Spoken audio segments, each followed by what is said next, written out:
Sritej hello అండి. Hi ma'am, ఎలా ఉన్నారు? బాగున్నాను. మ్యామ్ అంటే నేను సార్ అంటాను మిమ్మల్ని. మన ఇద్దరం సేమ్ ఏజ్ అని అందరికీ తెలియదు అనుకుంటున్నారా? బట్ మనం చిన్నప్పుడు ఆడుకున్నాం, మర్చిపోయారా Sritej?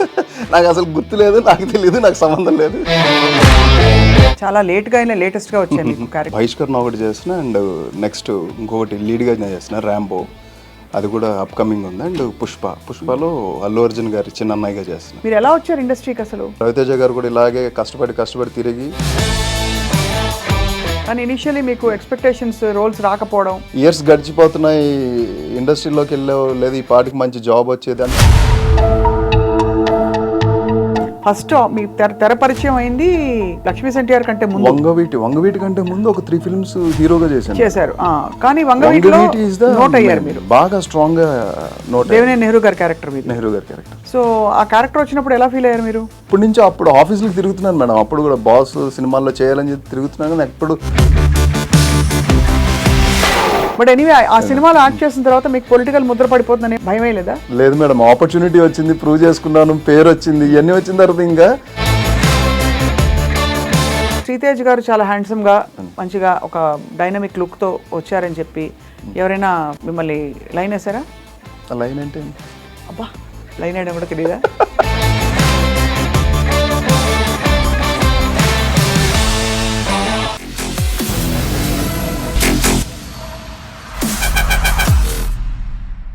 Hello and welcome to this candid conversation exclusively on I dream. నటులు శ్రీతేజ్ పేరు చెప్పగానే మనకి రామ్ గోపాల్ వర్మ గారి సినిమాల్లో కొన్ని క్యారెక్టర్స్ అండ్ అలాగే ఆయన గతంలో ఒక పొలిటీషియన్ వేషం వేసిన క్యారెక్టర్ బాగా గుర్తొస్తుంటుంది. బట్ ఫ్రాంక్లీ ఆయన చేసిన అన్ని రోల్స్ కూడా చాలా మీనింగ్ఫుల్ రోల్స్ అండ్ చాలా డెప్త్ ఉండే యాక్టింగ్ ఓరియంటెడ్ క్యారెక్టర్స్. ఇప్పుడు లేటెస్ట్గా బహిష్కరణ అనే ఒక ఓటీటీ అంటే ఒక వెబ్ సిరీస్కి ఆయన లీడ్ రోల్ ప్లే చేశారు. And let's know more about his journey with cinema, acting and more. Sritej hello అండి. హాయ్ మ్యామ్, ఎలా ఉన్నారు? బాగున్నాను. మ్యామ్ అంటే నేను సార్ అంటాను మిమ్మల్ని. మన ఇద్దరం సేమ్ ఏజ్ అని అందరికీ తెలియదు అనుకుంటున్నారా? నమ్మద్దు. స్వప్న గారు, సుమ గారు వాళ్ళ ఒక టైం జోన్, నేను చిన్నవాడిని రీసెంట్గా వచ్చా. అంటే సుమక్క ఆఫ్ కోర్స్, బట్ మనం చిన్నప్పుడు ఆడుకున్నాం, మర్చిపోయారా శ్రీతేజ్? నాకు అసలు గుర్తు లేదు, నాకు తెలియదు, నాకు సంబంధం లేదు. ఓకే, అయితే మరి బహిష్కరణ అయితే ఇది బహిష్కరిస్తున్నారు బహిష్కరిస్తున్న టాపిక్. రైట్. బట్ అమేజింగ్, మీరు చాలా నిష్గా మీ క్యారెక్టర్స్ని డ్రైవ్ చేసుకుంటూ వచ్చారు ఇంతవరకు.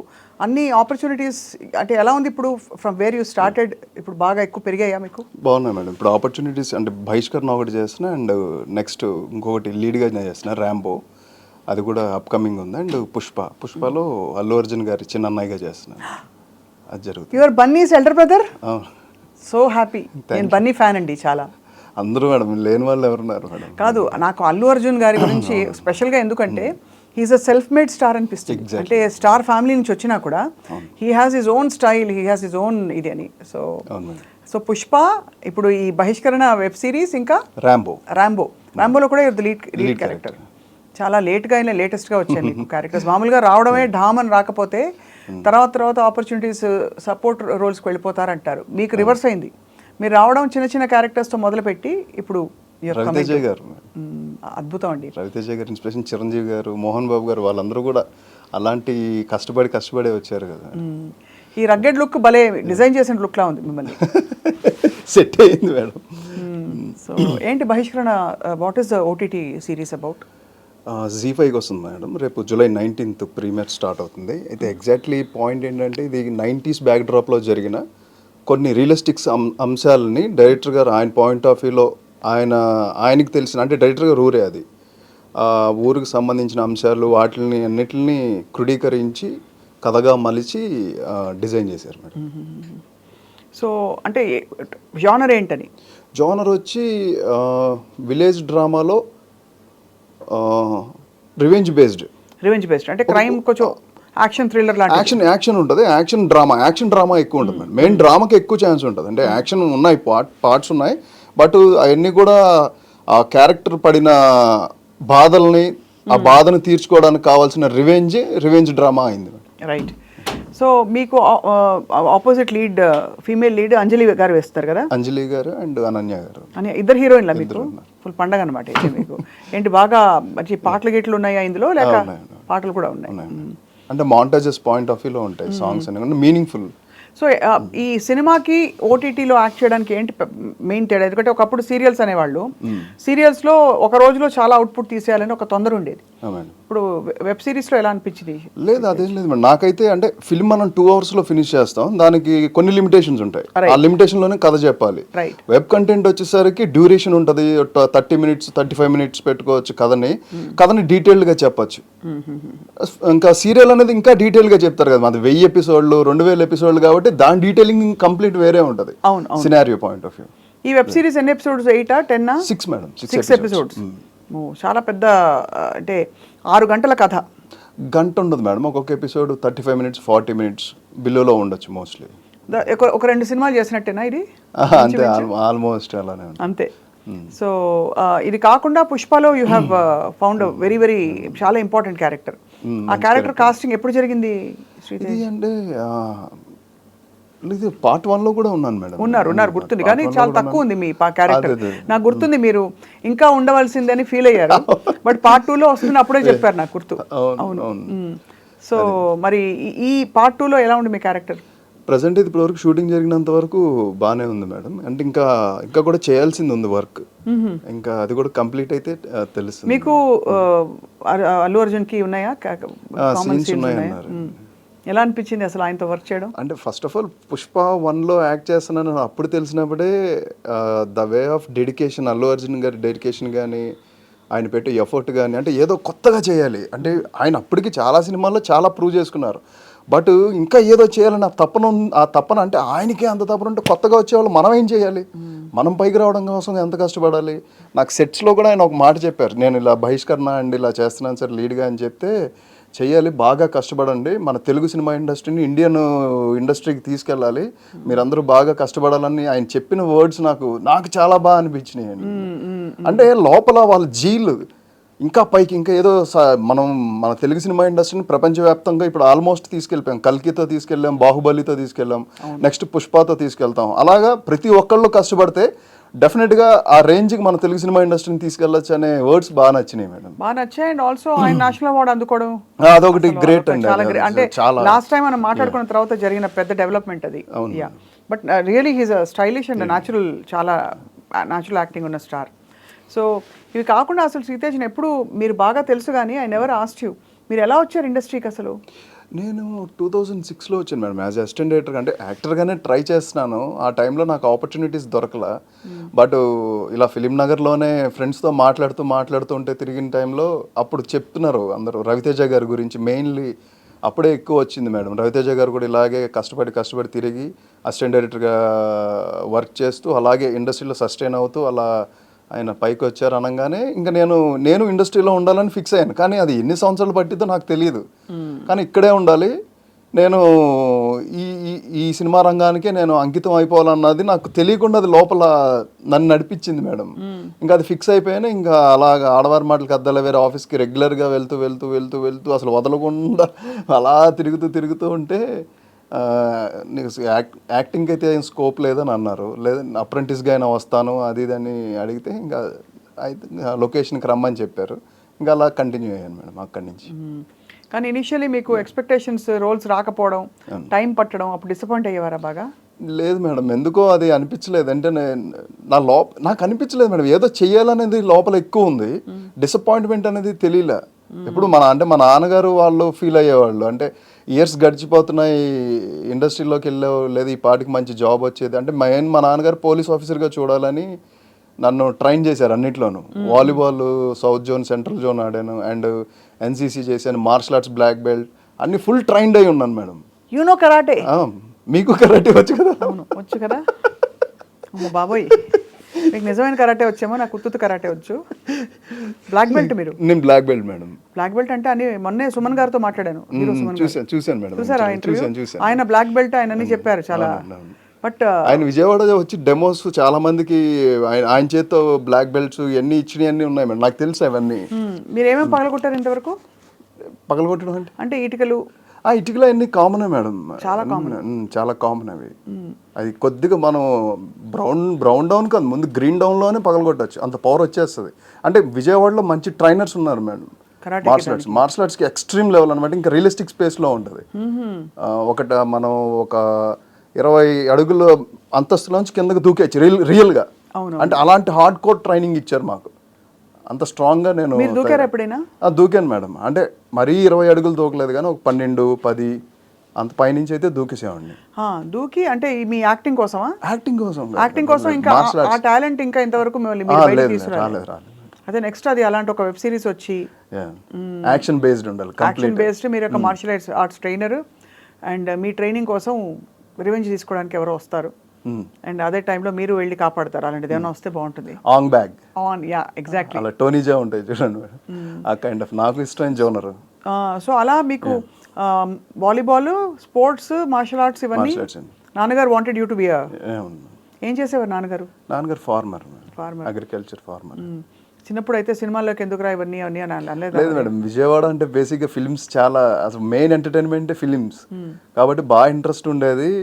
మా ఫ్యామిలీ అంతా కలిసి సినిమాలకు వెళ్ళేవాళ్ళం, సినిమాలు బాగా చూసేవాళ్ళు మేడం. ఉంది బట్ ఇండస్ట్రీలో ఎవరు తెలియదు కదా, అది ఎంత టైం తీసుకుంటుందో తెలియదు, సక్సెస్ రేట్ తక్కువ ఉంటుందని పెద్దవాళ్ళకి భయం ఉంటుంది కదా మేడం. అవును అంతే కదా. ఇప్పుడు కొడుకంటే న్యాచురలీ సెటిల్ అవ్వాలి. ఇప్పుడు కూతురు కూడా, ఇప్పుడు కూతుర్ల విషయంలో కూడా అలాగే ఆలోచిస్తున్నారు అందరూ. ఒక టైంలో కొడుకంటే సెటిల్ అయిపోవాలి, జీతం వచ్చేయాలి అర్జెంటుగా, ఇవన్నీ ఉంటాయి, పెళ్లి చేసేయాలి. అంటే నేను ఇంటికి పెద్ద అబ్బాయిని, ఇంకా ఎక్కువ ఉంటాయి. అవును. మీరు యాక్చువల్లీ మరి మీకు యాక్చువల్లీ రోల్ పడింది ఏ ఇయర్లో? 2006లో మీరు అసిస్టెంట్ డైరెక్టర్గా జాయిన్ అయ్యి మొదలు పెట్టారు. ఫస్ట్ మీ తెర పరిచయం అయింది దీంతో కదా, ఈ లక్ష్మీ ఎన్టీఆర్ కంటే ముందు. వంగవీటి కంటే ముందు ఒక 3 ఫిల్మ్స్ హీరోగా చేశారు. కానీ వంగవీటిలో నోట్ అయ్యారు మీరు బాగా స్ట్రాంగ్ గా. నోట్ దేవినేని నెహ్రూ గారి క్యారెక్టర్ మీద. నెహ్రూ గారి క్యారెక్టర్. అవును. సో ఆ క్యారెక్టర్ వచ్చినప్పుడు ఎలా ఫీల్ అయ్యారు మీరు? చాలా ఫస్ట్ ఆఫ్ ఆల్ ముందు బాస్ అక్కడి నుంచి కాల్ వచ్చిందంటే ఎప్పటి నుంచో అప్పుడు ఆఫీసులకు తిరుగుతున్నాను మేడం. అప్పుడు కూడా బాస్ సినిమాల్లో చేయాలని చెప్పి తిరుగుతున్నాను కానీ ఎప్పుడు ఆపర్చునిటీ దొరకలా. కానీ ఒకసారి మంజు అన్న కాల్ చేసి టెస్ట్ షూట్ ఉంది రమ్మన్నారు. నేను ఏంటి అని కూడా అడగలేదు, ముందు ఇమీడియట్గా వెళ్ళిపోయాను. ఫొటోస్ చూపించారు, లుక్ టెస్ట్ చేశారు, ఒక పోస్టర్ చూపించారు, అలా పెట్టమన్నారు, పోజ్ పెట్టాను, ఇమీడియట్ ఓకే అన్నారు, బాస్కి పంపించారు. ఫస్ట్ ఓకే అయిన క్యారెక్టర్ మేడం నాది. అందులో బాస్ కూడా చాలా హ్యాపీ. అంటే వంగవీటి యాక్చువల్లీ చాలా బాగా తీశారు. అంటే కథపరంగా కొంచెం డ్రామా అది పండించిన ఫిల్మ్ అది. మీకు ఆపోజిట్ ఆవిడ కదా, మన ఆవిడ యాక్ట్రెస్ పేరు బెంగాలీ ఆవిడే తనకి madam Ranga character. But anyway ఆ సినిమాలో యాక్ట్ చేసిన తర్వాత మీకు పొలిటికల్ ముద్ర పడిపోతుందని ఏం భయమే లేదా? లేదు మేడం, ఆపర్చునిటీ వచ్చింది, ప్రూవ్ చేసుకున్నాను, పేరు వచ్చింది, ఇవన్నీ వచ్చిన తర్వాత ఇంకా ఆ నెక్స్ట్ నుంచి అందుకే నాకు డిఫరెంట్గానే పండి మేడం. లేదా టచ్ చేసి చూడు రవితేజ గారితో అండ్ ఆటగాళ్ళు, మళ్ళీ ఇమీడియట్ కథానాయకుడు మహానాయకుడు లక్ష్మీ ఎన్టీఆర్. ఇంకా తర్వాత మళ్ళీ నేను పొలిటికల్గా ఏం చేయలేదు కదా, చేయలేదు, వచ్చినాయి కానీ నేను చేయలేదు. అవును, కానీ లక్ష్మీ ఎన్టీఆర్ ఆఫ్ కోర్స్ అదొక అది అంటే కథానాయకుడు మహానాయకుడు వైఎస్ఆర్ గారు and Lakshmi NTR very popular, ఇద్దరు పాపులర్ లీడర్స్ క్యారెక్టర్స్ చేయడం. So first let start with కథానాయకుడు మహానాయకుడులో వైఎస్ఆర్ గారి క్యారెక్టర్ వేయడం. ఏమని చెప్పారు మీ క్యారెక్టర్? ఇలా వైఎస్ఆర్ గారి క్యారెక్టర్ అన్నారు. నేను ఇమీడియట్ కృషి గారికి అలా ఒబే చేశాను. లేదు లేదు లేదు, అది నీకు రాసి పెట్టుంది, వచ్చింది అని అన్నారు. అలా ఫస్ట్ అది ఆపర్చునిటీ, నువ్వు ఇలా కనిపిస్తావు అది ఇది అని చెప్పారు. ఇంకా ఇమీడియట్ ఆ క్యారెక్టర్కి ఎలా ట్రైన్ అవ్వాలి ఏంటనేది అంతా గ్రౌండ్ వర్క్ ఎప్పుడు అంటే నాకు అది వంగవీటి నుంచి అలవాటైంది మేడం, గ్రౌండ్ వర్క్ చేసుకోవడం. ఇంకా గ్రౌండ్ అంటే అసిస్టెంట్గా చేయడం అనేది నాకు అక్కడ ప్లస్ అయింది. ఆ గ్రౌండ్ వర్క్ నుంచి అక్కడి నుంచి అలా ఈ క్యారెక్టర్ని ఎలా ప్లే చేయాలి ఏంటనేది అంతా వర్క్ చేశాను మేడం. అక్కడ నుంచి మరి లక్ష్మీ అదే టైంలో జరిగిందా లక్ష్మీ ఎన్టీఆర్? ఒకటేసారి జరిగింది. సో ఇక్కడ చెప్పలేదా? చెప్పలేదు, ఎందుకంటే అది చేస్తున్నాను అంటే మళ్ళీ క్లాష్ వస్తుంది అంటారేమో అని చెప్పి నేనైతే బాస్కి చెప్తాగా, బాస్కి చెప్పకుండా ముందు కమిట్ అయిపోయి ఆ తర్వాత చెప్పాను. కానీ ఎంత ఈవెంట్ఫుల్ చూడండి, అంటే మీరు చేసిన కొన్ని సినిమాలే అయినా కూడా చాలా ఈవెంట్ఫుల్ క్యారెక్టర్స్ పడ్డాయి మీకు, మంచి మంచి పెద్ద పెద్ద స్టార్స్తో.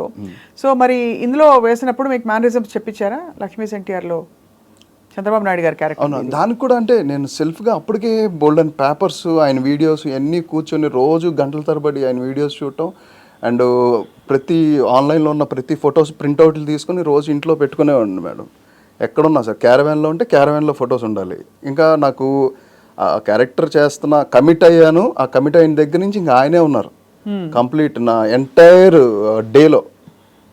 అంత అంత లోపలికి ప్రవేశించి చేశాను మేడం.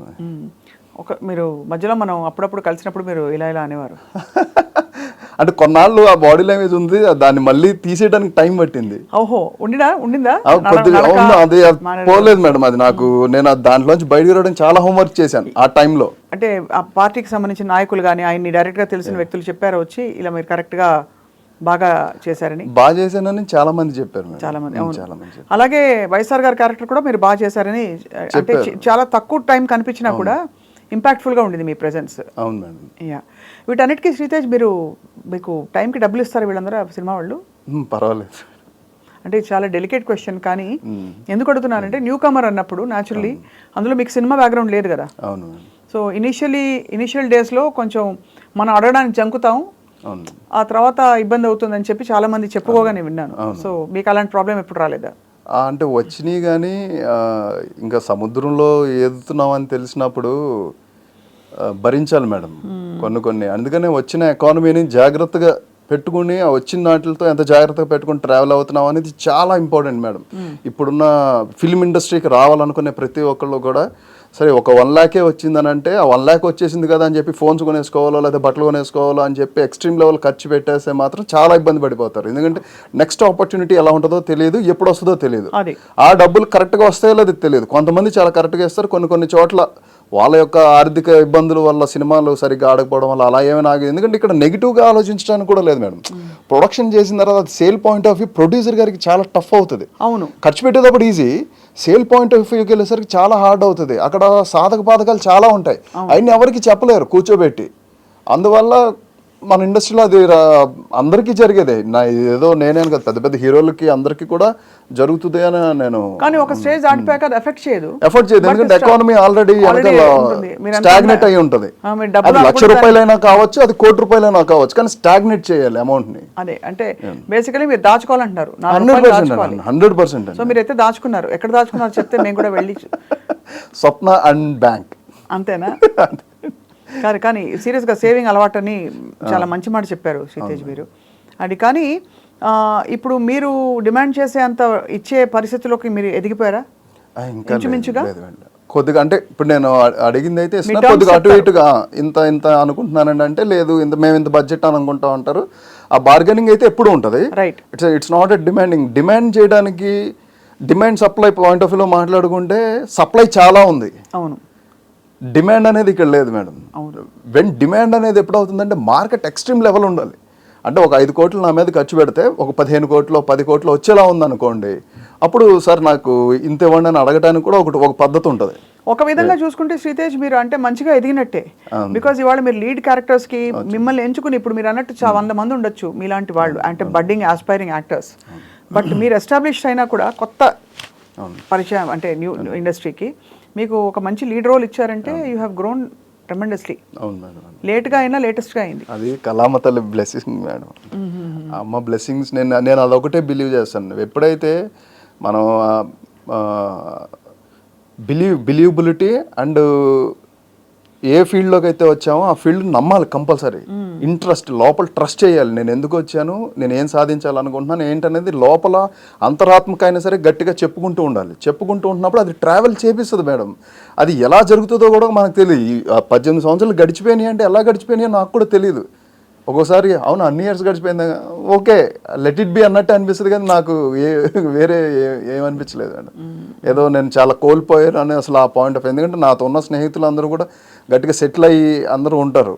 నేను ఎప్పుడు ఆ ఫోకస్ కూడా వెళ్ళలేదు. నేను అలా కష్టపడుతున్నా. ఊర్లో నుంచి వచ్చిన స్నేహితులా? అదే కాలేజ్ ఫ్రెండ్స్ వీళ్ళు ఇంకా కొంచెం అంటే బాగా ఇల్లు కట్టి మామూలుగా ఆబ్వియస్లీ గట్టిగా మరి సాఫ్ట్వేర్ ఇండస్ట్రీకి వచ్చి. ఎందుకంటే నేను వచ్చిన టైంకే అందరు సాఫ్ట్వేర్లో ఉన్నారు అప్పటికే. క్యాపిటల్ ఐక్యూ నన్ను వచ్చేయమని చాలా మంది అడిగారు, రెజ్యూమ్స్ పంపించేయమన్నారు. నేను మా దాంట్లో లాగేసుకుంటా ఉన్నారు. అంటే అమ్మో వీళ్ళెవరు నన్ను రాంగ్ రూట్ పట్టిస్తున్నట్టున్నారు, నేను అటు వెళ్ళకూడదు. వాళ్ళు అసలు మొత్తం ఎవరిని టచ్లోనే లేను, అందరినీ కట్ చేసాను కంప్లీట్గా. కానీ ఇప్పుడు అనిపిస్తుందా మీరు ఇంకా సెటిల్ అయి ఉండాలి, ఇంకా సెటిల్ అయిపోతారు ఎంతసేపు? ఇంకా లేదు మేడం, నేను ఇప్పుడు మంచి ట్రావెలింగ్ జరుగుతుంది. అందుకే అన్నాను కదా మేడం, కళామ తల్లి బ్లెస్సింగ్స్ కంపల్సరీ ఉన్నాయి. అందుకనే ఆ అమ్మాయి నడిపిస్తుంది. పేషెన్స్ మీదండి, తప్పకుండా ఆ మాట మెచ్చుకోవాలి. చాలా మంది గివప్ చేసి వెళ్ళిపోతారు. ఓ 2-3 ఏళ్ళు మనకి చేతిలో గట్టిగా ఇన్కమ్ లేదు ముందు చూపు, అంటే ముందు ఏమిటో తెలియని పరిస్థితిలో వదిలేస్తారు చేస్తున్న ఎందుకు వచ్చిన గోలా ఉద్యోగం చూసుకుందామని. బట్ మీరు ఆగి మెయింటైన్ చేసి నిలబడ్డారు కాబట్టి ఇవాళ మీకు రిటర్న్స్ వస్తున్నాయి.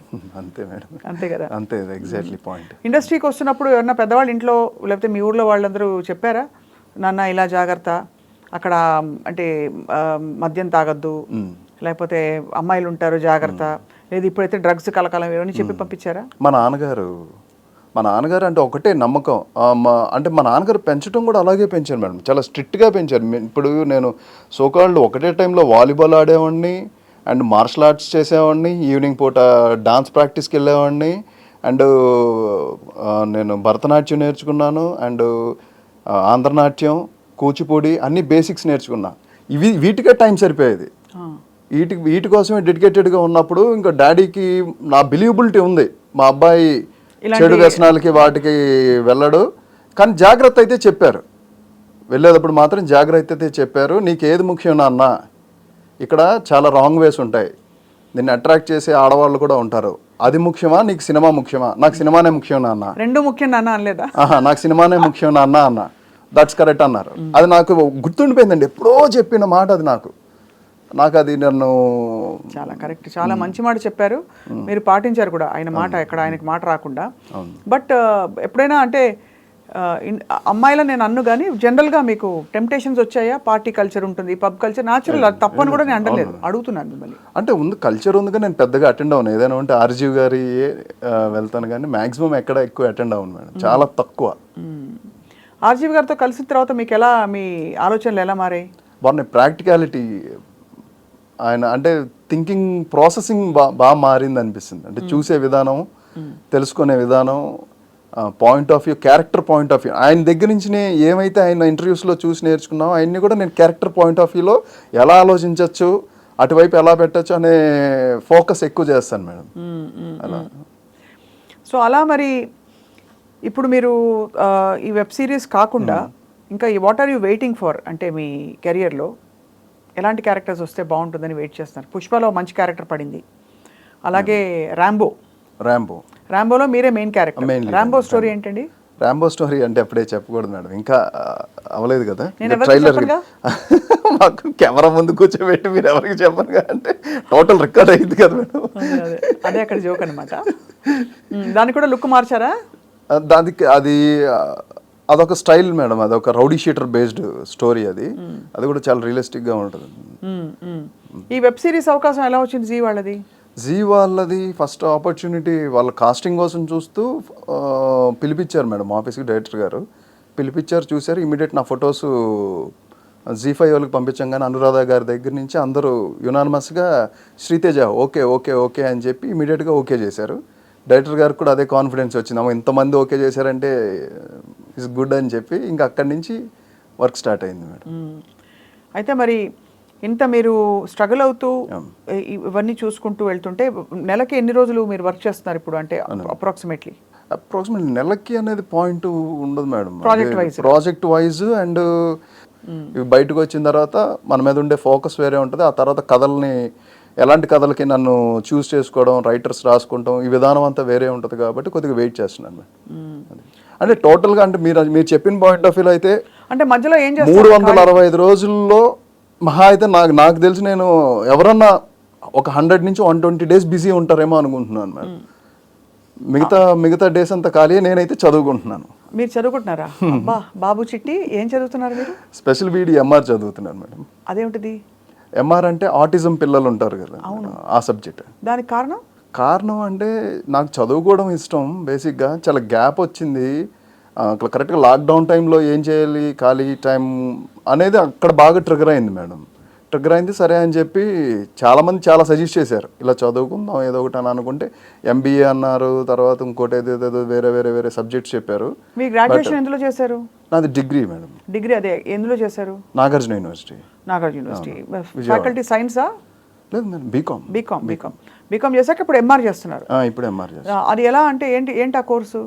అది కంప్లీట్ బీఈడీకి సంబంధించింది మేడం. టీచింగే ఆటిజం పిల్లల మీద ఎక్కువ ఉంటుంది, స్పెషల్గా ఉంటుంది సబ్జెక్ట్. అంటే ఆ కోర్సే చేయాలని అనిపించడానికి కారణం అదే అనిపించడానికి ఎందుకో అది అలాగా నాకెందుకో అది ఆ సబ్జెక్ట్ గురించి నాకు తెలుసుకున్న తర్వాత నాకు ఇంట్రెస్ట్ ఆటోమేటిక్గా కలిగింది మేడం. అది చదువుతుంటే నాకు ఇంకా బాగా అనిపించింది. సబ్జెక్ట్ అది చాలా వాల్యుబుల్ సబ్జెక్ట్ అనిపించింది. సో అది నిజంగానే మీరు టీచ్ చేసేద్దామనే చూడాలి మేడం. అంటే అంత మీ లైన్ డిఫరెంట్ కదా, అందుకని అడుగుతున్నాను. అదేం లేదు మేడం, చేయొచ్చు.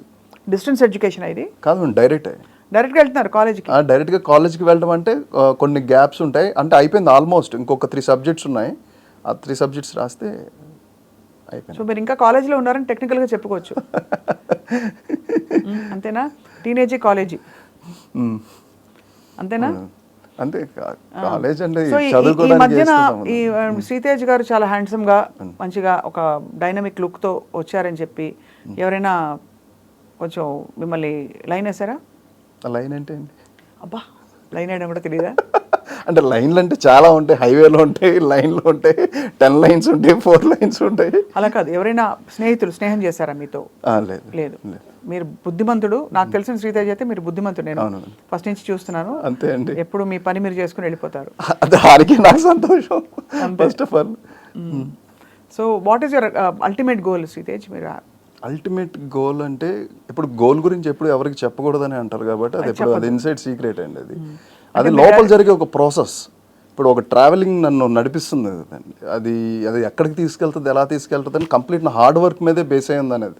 హార్డ్ వర్క్ అండ్ డెడికేషన్, ఎప్పుడు నిబద్ధతో కూడిన మనస్తత్వాన్ని అండ్ క్యారెక్టరైజేషన్ని డెవలప్ చేసుకుంటూ ముందుకెళ్ళాలన్నదే ఒకటే నా ధ్యేయం. నాకు వస్తున్న ఆపర్చునిటీస్ ప్రతిదాన్ని కూడా 100% నేను ఫుల్ఫిల్ చేయాలి, వస్తున్న ఏ క్యారెక్టర్ అయినా సరే. అదే. అండ్ ఈ మధ్య సరే లాస్ట్ ఇయర్ అయితే బోల్డ్ క్యారెక్టర్స్ రిజెక్ట్ చేశారు. ఈ మధ్య క్యారెక్టర్ బాగాలేదు, నాకు ఇంకా కొంచెం మంచి స్టఫ్ ఉన్న క్యారెక్టర్ కావాలని నువ్వు చెప్పుంటారు కదా చాలా. అలా ఏం లేదు మేడం. చెప్పలేదా? ఏదొచ్చినా హ్యాపీగా స్వీకరించి అంటే చూసింగ్ అంటే ఇప్పుడు నేను వీటిలో బిజీగా ఉన్నాను కదా మేడం, ఈ వర్క్ జరుగుతుంది కాబట్టి వస్తున్నాయి, వింటున్నాను. అవి ఏంటనేది చూడాలంటే లుక్స్ మనకి ఎక్కువ వస్తున్నాయి. అంటే బియర్డ్ తీయాలి అండ్ హెయిర్ కట్ చేయాలి, ఇక్కడ కొద్దిగా కన్క్లూజన్ అవుతుంది. ఇప్పుడు ఏముందండి, ప్రాసెస్తో అందరూ చేసేస్తున్నారు కదా. అదే బడ్జెట్ కదా madam, depends on budget and natural look కూడా. ఇప్పుడు ఈ ఉండబట్టే, ఆ న్యాచురల్ లుక్ ఉండబట్టే బహిష్కరణకి కమిట్ అయ్యారు వాళ్ళు, కనెక్ట్ అవ్వడానికి మెయిన్ రీజన్ అయ్యింది. అది ఈ న్యాచురల్ లుక్ వాళ్ళకి నచ్చింది, బాగా నచ్చింది. And the way of character behaviour and design connect అయింది. సో అయితే బహిష్కరణ కోసం అందరూ వెయిటింగ్ 100%. July 19th. చాలా మీ జెన్యూన్నెస్ అండ్ మీ సిన్సియారిటీకి తప్పకుండా మంచి ఆఫర్స్ ఇంకా వస్తాయని మేము ఆశిస్తున్నాం. మీరు చేసిన క్యారెక్టర్స్ అండ్ మూవీస్ సంఖ్య తక్కువ అయినా కూడా రిలేటివ్లీ ఎన్ని, ఒక మొత్తం అన్ని కలిపి 15 అయ్యాయా? 15 ఎగ్జాక్ట్లీ కదా. 16 ఏళ్ళ 18 ఏళ్ళ 18 ఏళ్లలో మీరు 15, నో ప్రాబ్లం. అయినా కూడా అవి గుర్తుండిపోయే మంచి క్యారెక్టర్స్ చేశారు. అండ్ ఇప్పుడు ఇంకా టేక్ ఆఫ్ టైం వచ్చిందేమో అని మా అందరికీ అనిపిస్తుంది. అందరు బ్లెస్సింగ్స్ మేడం, నేను అదే అంటున్నాను. అంటే ఈ సెన్సిబిలిటీ అనేది కళామ తల్లి, అది మన ఇండస్ట్రీలో అందరూ చూస్తూ ఉంటారు. అంటే ఒక వ్యక్తి ఎలా ట్రావెల్ అవుతున్నాడు ఏంటనేది focus, third I focus compulsory ఉంటుంది మేడం. అది అవాయిడ్ చేసి ట్రావెల్ అవుతే మాత్రం వర్కౌట్ అవుతుంది. మనల్ని ఎవరు పట్టించుకోవట్లేదు, చూడలేదు, కంపల్సరీ చూస్తారు. అదైతే అందరూ గుర్తుపెట్టుకోవాలని నేను అనుకుంటున్నాను. రైట్. అండ్ ఈసారి వచ్చినప్పుడు మాకు భరతనాట్యం, కూచిపూడి జతులు చూపించారు. మీకు వచ్చు కదండి. నాకు ఎక్కడొచ్చండి, నాకు తెలుసు మీకు సంగీతం వచ్చు. నేను అందుకే మీ దగ్గర ఎస్పెషల్లీ చెప్పాను, మీ గురించి నాకు తెలుసు కాబట్టి. సంగీతం పాడడం వేరు, అది మీకు వచ్చు కదా. కూచిపూడి జతులు దాకా నేర్చుకున్నాను నేను ఫుల్ డెప్త్కి వెళ్ళలేదు, నేను కూడా జతులే నేర్చుకున్నాను. మరి అయితే ఈసారి కరాటే పట్టు 4 ఇటుకలు పట్టరండి ఇద్దరు. నేను కంటి చూపుతో బాలకృష్ణ గారి స్టైల్లో ఉఫ్ అంటాను, అది విరిగిపోతుంది. మీరేమో తల చెయ్యి అని టప టప టప కొట్టి పగలు కొట్టండి. మన ఇద్దరం కరాటే సెషన్ ఒకటి. ఓకే కదా? All the best you Sritej. Thank you. We looking forward to Bahishkarana. Thank you madam, thank you so much. July 19th on ZEE5 Bahishkarana మీరు అందరూ చూసి నన్ను బ్లెస్ చేసి మళ్ళీ ఇలాగే మంచి క్యారెక్టర్స్తో మీ ముందుకు వచ్చి మిమ్మల్ని అందరినీ అబ్బురపరుస్తానని, ఆశ్చర్యపరుస్తానని మనస్ఫూర్తిగా చెప్తున్నానండి. Thank you so much. Thanks to iDream and team.